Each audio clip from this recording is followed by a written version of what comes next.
I would like to have you consider some thoughts with me that help me to really change my future by giving it some thought and some consideration.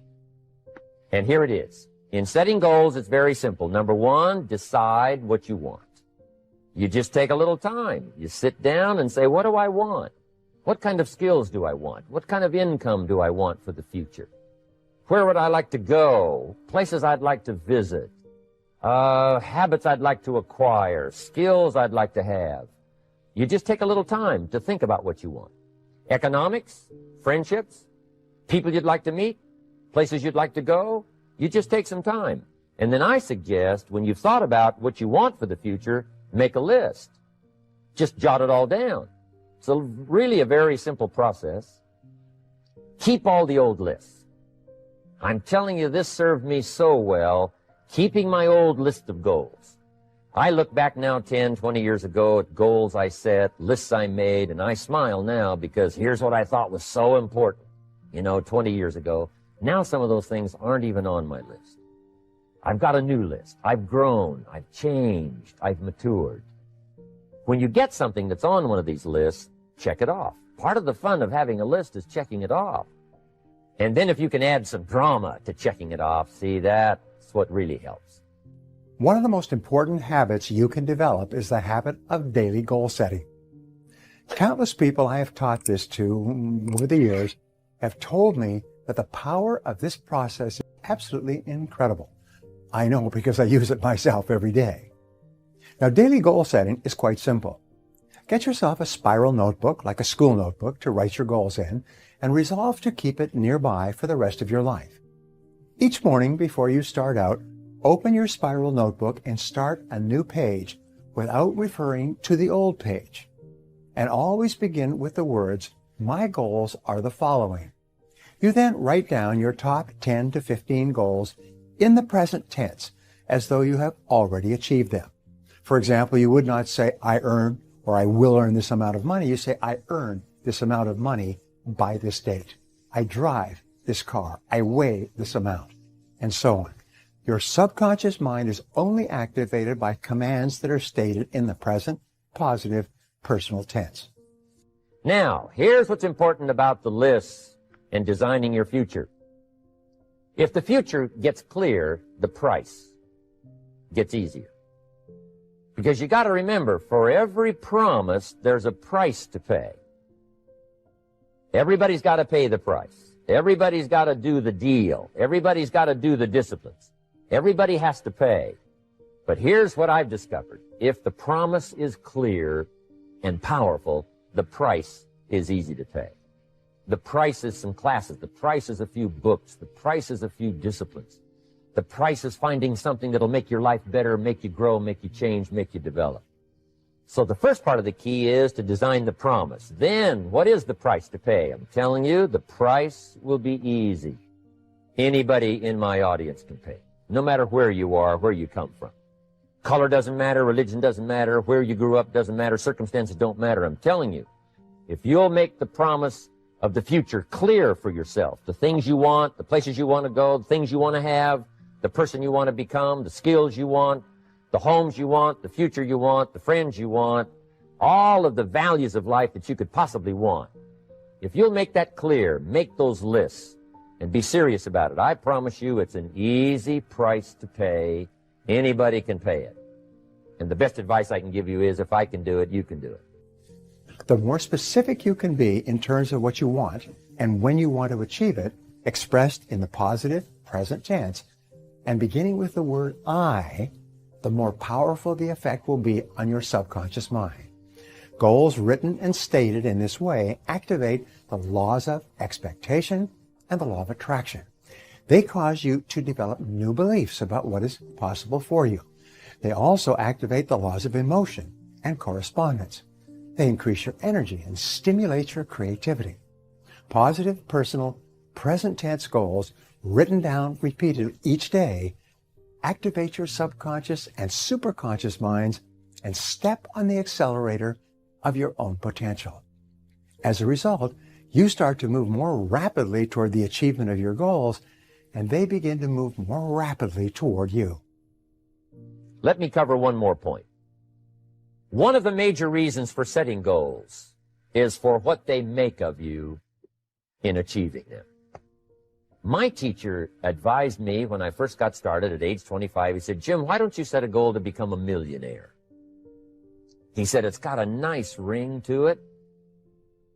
You know, enough zeros to impress your accountant. And he said, I'm here to help you. You're only 25 years old. You've been to 1 year of college. You've got a beautiful family, every reason to do it. Why don't you set a goal to become a millionaire? And he said, here's why. And I thought, he doesn't need to teach me why. Wouldn't it be nice to have $1 million? He said, no, then you'll miss it. He said, here's why. For what it will make of you to achieve it. I'm telling you, that statement changed my life. Set the kind of goals that will make something of you to achieve them. He said, now, once you become a millionaire, what's important is not the money. I thought, that's kind of strange teaching. He said, honest, it isn't important. He said, you could just give the money away. Now, I did better than that. I lost it all. By the time I was 31, I was a millionaire. By the time I was 33, I was broke. But when I lost all my money, guess what? I found out Mr. Schoaf was right. What was valuable was not the money. What was valuable was what I became to earn the money. The skills I had, the knowledge I had about the marketplace, the values that I had going for me. They were more valuable than the money. And here's an important statement to remember. It's not what you get that makes you valuable. It's what you become. So part of the key here is to set the kind of goals that will make something of you. Don't set them too low so that you don't have to grow and you don't have to read and you don't have to try and you don't have to stretch. Don't set them too low. And then don't sell out. Don't go for something that's going to cost you your virtue or cost you your values or sell out your principles. There's a good middle road here to follow. Goals that will inspire, goals that will help you grow, change, develop, and become better than you are. One of the most powerful ways to achieve the financial goals you set for yourself is to use your powers of visualization. This means seeing yourself actually doing the things that you would be doing to achieve your goals. Visualization activates your superconscious capabilities and releases your mental potential. You'll actually begin to receive a steady flow of ideas and energy for goal attainment. The clearer the picture is in your mind, the more rapidly your subconscious and superconscious go to work to bring it into your reality. There are 4 factors that determine how rapidly your visualization, your mental picture, turns into realization. The first is the length of the visualization. How long can you hold the picture of what you want in your mind? The second is the frequency of the visualization. How often do you hold that picture in your mind throughout the day? The third factor is the intensity of the visualization. How much emotion is connected to the picture that you are holding in your mind? And the fourth factor that determines the speed with which your visualization comes into your reality is the vividness of the visualization. How clear is your mental picture? You will find that you can increase the speed at which you realize your goal by working in one or more of these areas. You can either increase the length of the visualization, holding the picture longer, or you can increase the frequency by visualizing your goal more often through the day. Goals are major to a genuinely success-oriented person. Without them, you're just playing around. Despite everything that's been written about the importance of goal setting, very few people actually put it into practice. It's always amazed me the way the average guy puts more thought and effort into planning his 2-week vacation than he devotes to planning his life. Challenge creates strong character, and goals represent challenge in its most positive form. Leaders have their personal goals clearly in focus, as well as the goals of the organization. In fact, one of the principal responsibilities of leadership is defining goals for the vast majority of people who aren't able to do it for themselves. Over the years, I've developed some ideas about effective goal setting, and I'd like to share those with you in a moment. And I also want to point out some traps of goal-directed behavior that aren't usually talked about, but that certainly ought to be. There are short-term goals and long-term goals. Sometimes you're flying across the country, other times you're just walking down to the corner grocery store. Long-term goals are the equivalent of a major journey.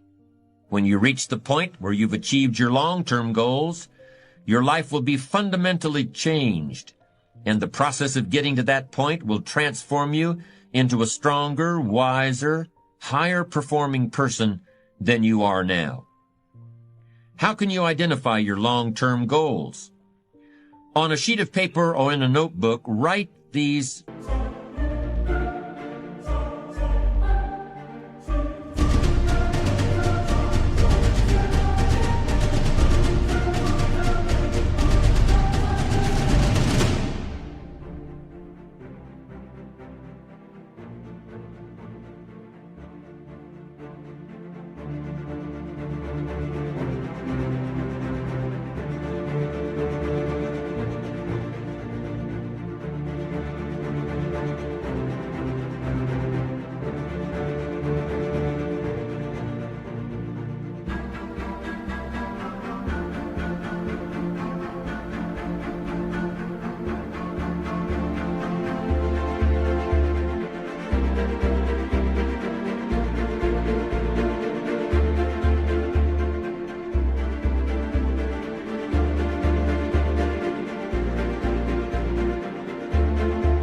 Five headings. Number 1, what do I want to do? Number 2, what do I want to be? Number 3, what do I want to see? Number 4, what do I want to have? And number 5, where do I want to go?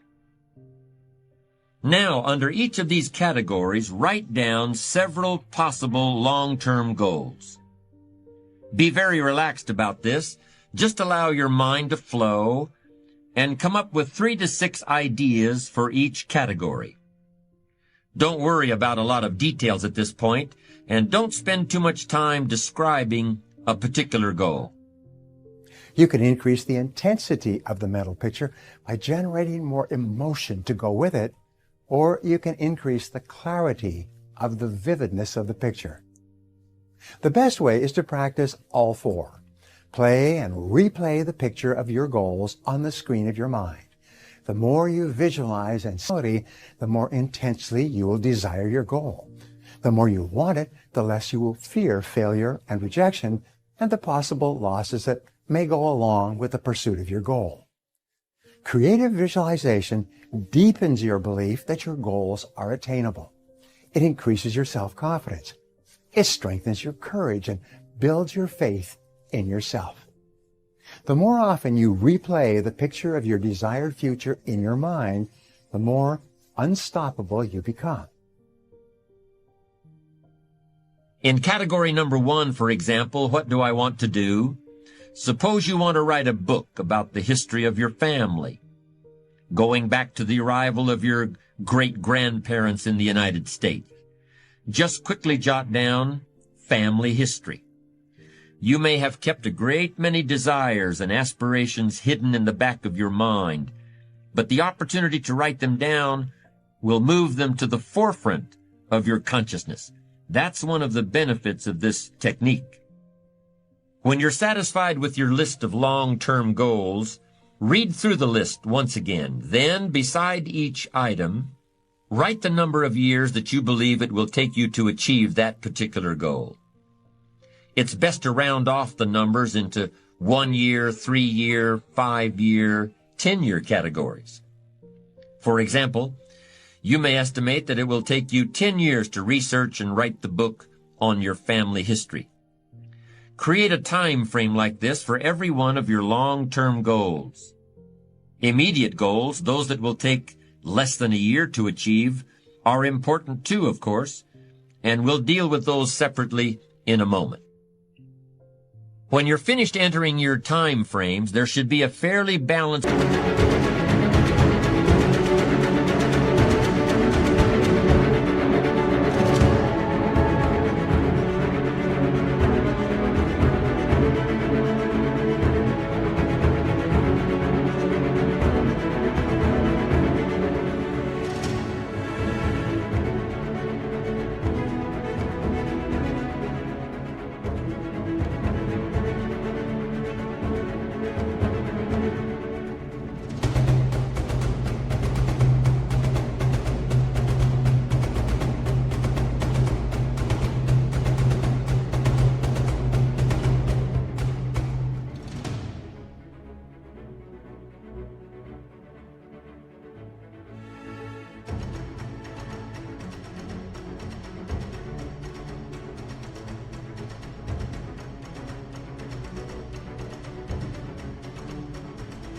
distribution of all your goals.